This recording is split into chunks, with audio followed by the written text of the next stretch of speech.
In today's video, I'm going to teach you how to make your regular mic sound way better in OBS. So what you want to do is you want to add your audio source, so audio input here, and you want to right click on here, go to filters, and there's three main filters that we want to add. So the first one is noise gate. We want the setting to be on this, so -32, -26, 25, 200, and 150. Now you can fiddle around with these to your liking, and just try around, but these are the ones I have.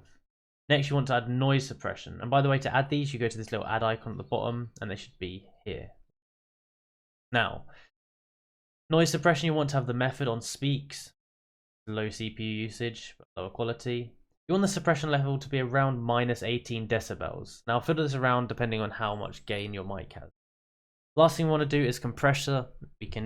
I have these settings like this.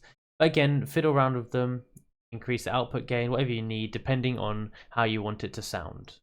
For me, this cuts out a load of background noise. I've got a fan going right now.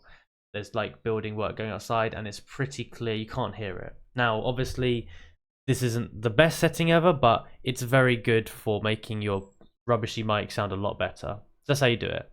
If you enjoyed this video, then please like, subscribe, and comment down below that it helped. Thank you for watching.